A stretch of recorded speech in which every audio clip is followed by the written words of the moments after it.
All right. Welcome to episode 4 of season 2. And in this episode, we're going to talk about making most of your training opportunity or training. So, just to quickly recap what we've done so far. So, in season 2, we have started an apprenticeship. We had a good onboarding induction. We've signed a training plan and we have commenced our training. All right. Now, apprenticeship training is divided into two types, really. So, on the job training and off the job training. So, Louise, tell us what is on the job training. So before we get into it, I really just okay. wanted to share quickly one of the things that I tell a lot of people is that starting an apprenticeship can be like getting dunked by a wave in the beach. Okay. You are getting a lot of information coming at you, and it's perfectly okay if you're feeling a bit overwhelmed in this time.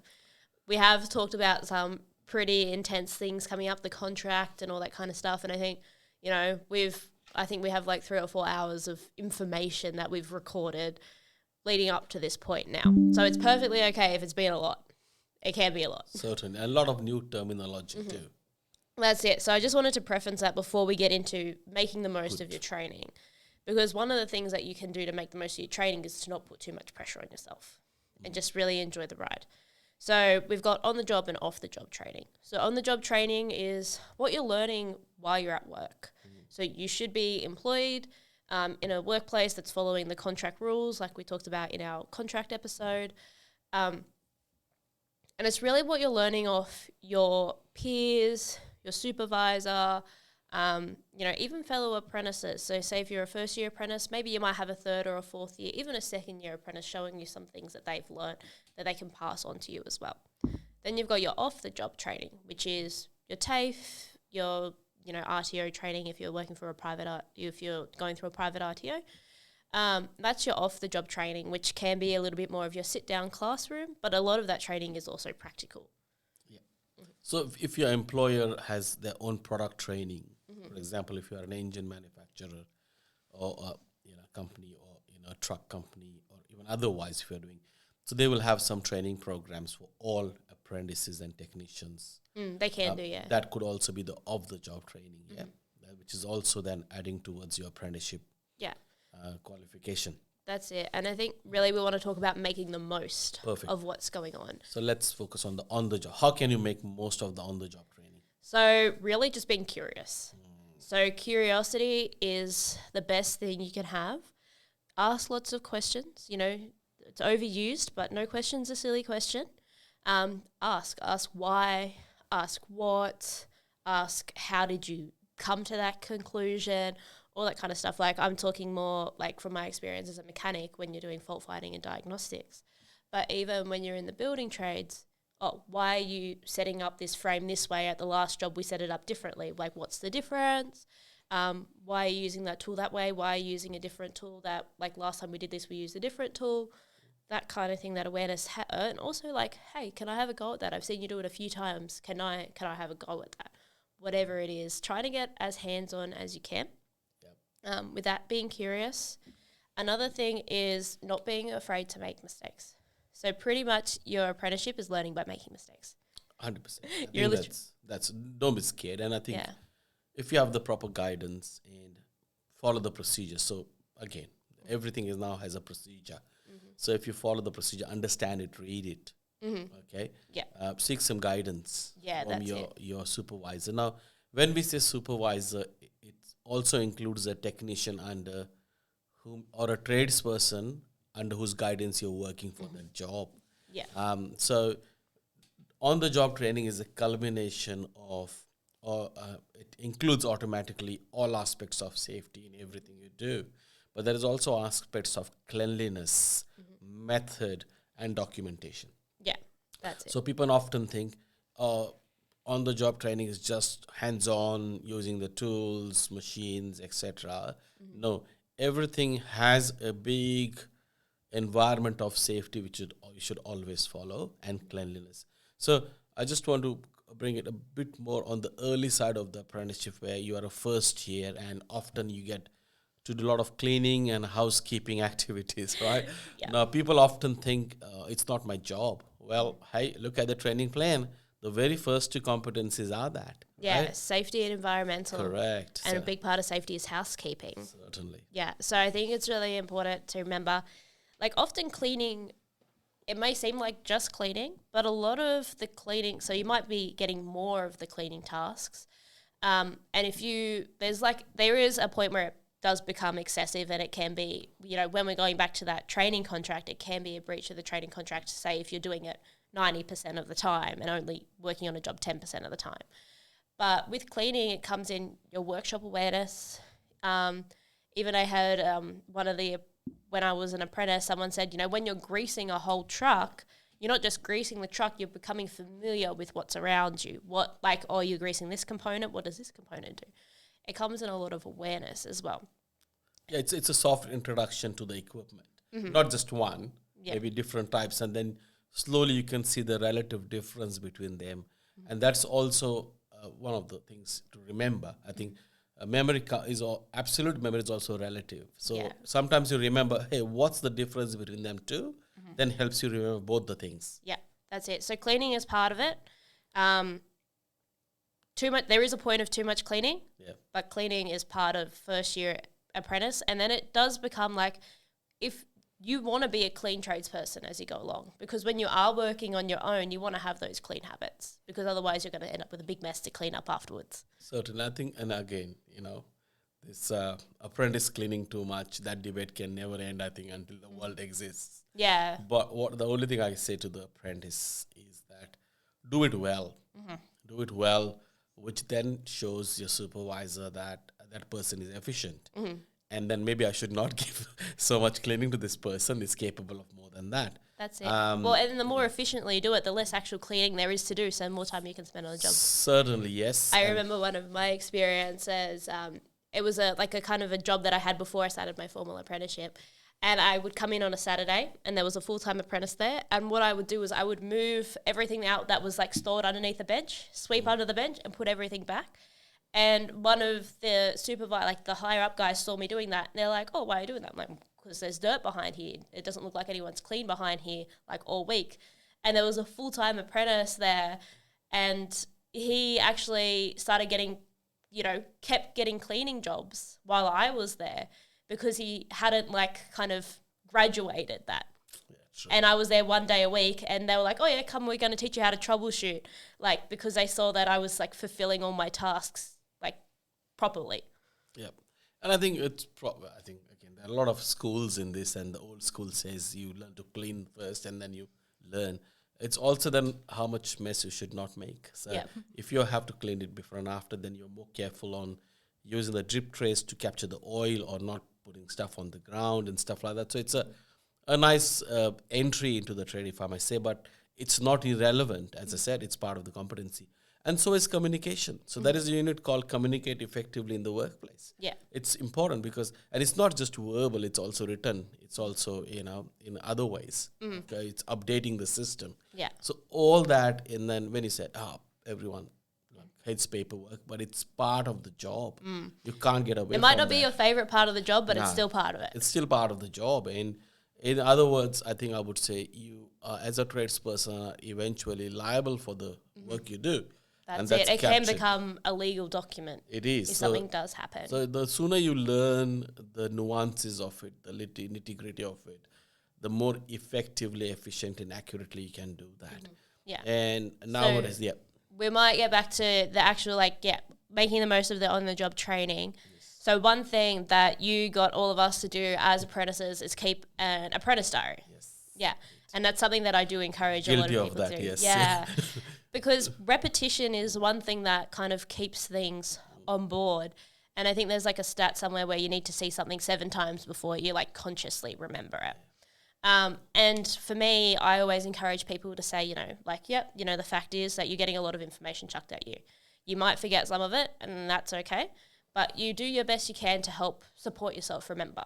So rewriting and writing things in a journal or in a diary, even if it's 1 or 2 sentences, it can help you remember. Even if it's just a definition of a terminology, or you found out what a machine did that day, or you learned how to use a new tool, or you draw a little diagram kind of thing. It just gets that repetition up to help you remember what's actually going on. Okay, I'm just wiping my tears. Yeah, you say that. I wish you had the same level of understanding when you were an apprentice. I might have been a bit guilty of not doing that. So people hate writing apprentice diaries or logbook, as they call it. But I think, yes, you've listed all the benefits of journaling it in a way. And we also, as your diaries were more a pre-made format where you could capture the job number, briefly the customer, what you did in a brief sentence or two, and maybe a small sketch. But it all brought together all this information you need as work evidence. So when it comes to signing off the work evidence, because you do so much of variety of work, it's hard for the supervisor also to keep track of everything. That apprentice logbook or diary is such an additional reliable document which both the apprentice and the supervisor can refer to and sign that piece of work evidence with more confidence.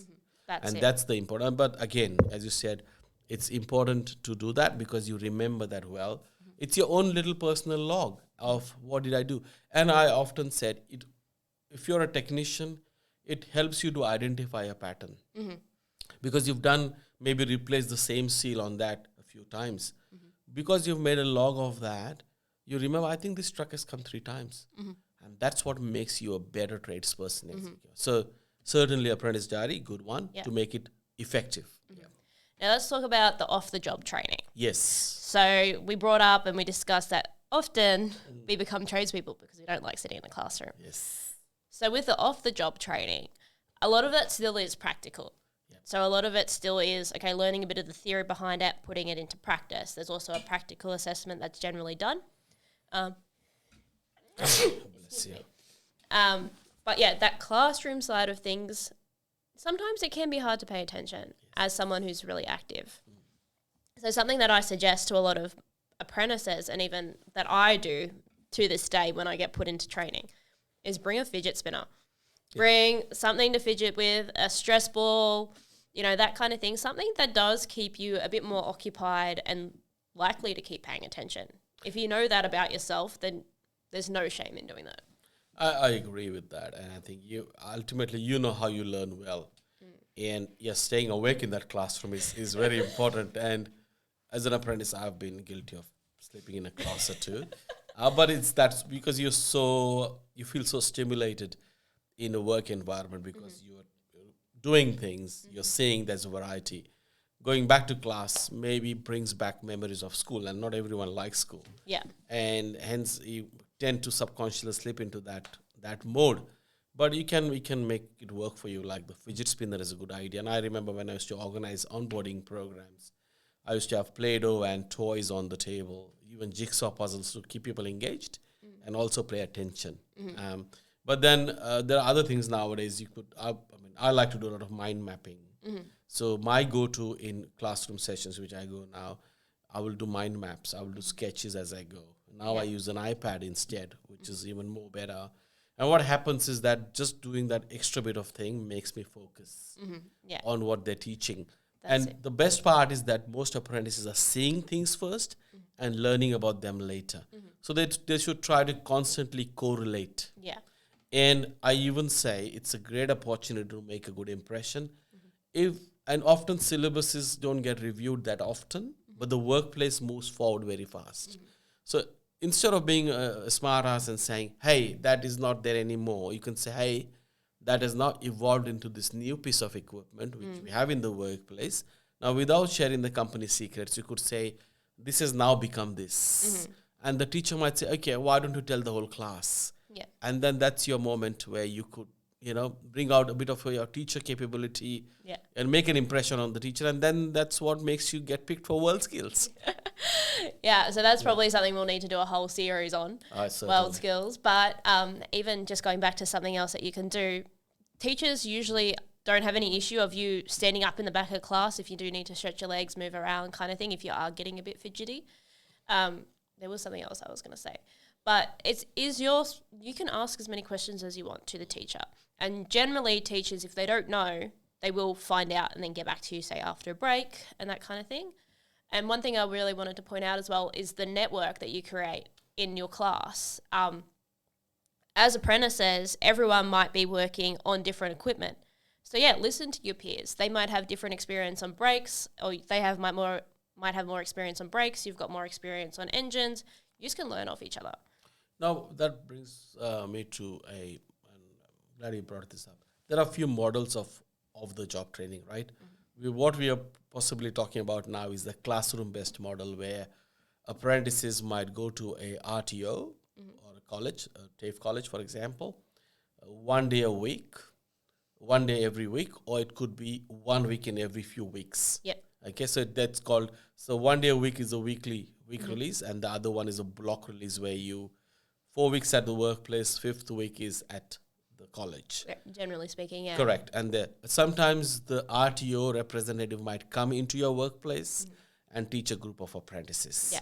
So Or different workplace-based training or workplace assessment. So all these models have their own advantages and disadvantages. Yeah, that's it. Everything has like its pros and cons kind of thing. But what's really important as the apprentice is if you've been told that you're going to go to TAFE, every 5 or 6 weeks, or you go on Mondays, Tuesdays, whatever, it's important that you're aware of that. Or like you've been told that your assessor should come out once a month, you can also hold that assessor or the RTO, the TAFE, accountable for that. You can be like, hey, you said you're going to visit me once a month. Like, what's the go? Kind of thing. So it's really important for the apprentice to be aware of that, because I know sometimes apprentices might be 6 months in and be like, oh, shit, I haven't been to TAFE once, or no one's visited me in the last 6 months. So that's something that, even though it's their right, like responsibility, it's your right to be trained, and it's your right to speak up and say, hey, I'm not actually being trained. True. And in the model where it's a lockstep, where your classes are scheduled, there are others which are self-paced, where every apprentice picks the unit and does it. But in most metro colleges, they will have a lockstep where the schedule. So try not to miss a block. If you do miss, catch up as soon as you can, yeah. Exactly. Because if you fall behind in that, then you can only catch up the next year. So just be on top of college.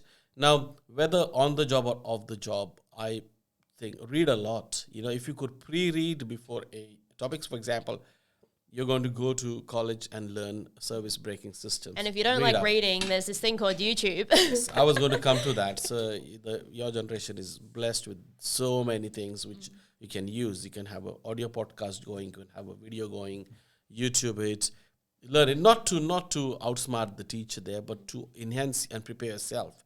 Likewise at work, if you're going to be given a new kind of work, so if the supervisor says, next week I'm going to get you to work on that particular engine rebuild, go and read up. And most organizations will give you free access to online workshop manuals. Read up, not the whole thing, but what you're going to do on Monday, even look Tuesday. At the pictures, flick through. It's just like we said, there's that, 7 repetitions. You're just adding to the repetitions. Certainly it is. So it's all about retention. It's all about finessing your skills. It's also, fine-tuning your knowledge and your ability to recall when you need it. That's pretty much it. But then even one thing I wanted to touch on was like the way that you learn is by saying, hey, I don't know. Yes. So we all know people who think they know everything. They usually don't know the most stuff. So even just as an apprentice, it's okay not to know. Yeah. It's perfectly, and that's how you'll learn. Rather than spending your time pretending that you do know, just say, hey, I don't know that. Can you teach it to me? Yes. And then you will actually know it. You won't have to pretend to know it. So, and I think one aspect which often gets a lot overlooked, and I think apprentices should be coached in that, is how to ask a question. Yeah, the question may be silly, but the two aspects are important. The timing when you ask the question. So I wouldn't be asking a technician who is intensely into a fine setting or in a very awkward position under the truck and ask. I will let it finish and then ask. Yeah. Often start with, I've read all of this and I couldn't find an answer to that. So technicians like apprentices who have tried. And the other thing is working with different personalities. Yeah. Right? Now, most organizations have a code of conduct. So I think maybe we'll do a whole episode on communication and all that kind of stuff. It is, but it's the aspect of learning, you just go slow and then slowly build up your reputation, and then that gives you access to more knowledge and better training. So I think we should probably wrap here. Yeah. So what do we know? So we know, it's your right to be trained. Yes. So be aware of your schedule, make sure you're getting trained. Apprentice diary is very useful, whether you do photos, one sentence, a mind map, a sketch, helps with that repetition. If you need a fidget spinner or if you need to stand up in class, do that. Most teachers are fine with that because they know that you're going to actually absorb the information. You can learn off your peers. And if you admit that you don't know, it gives you an opportunity to actually learn. Yeah, and then I would say show up physically and mentally. Yeah, all right, so do that. Don't have a big night before. No, important. All right, so yeah, that's it. Nope, that's it. I'll see you next time. See you later.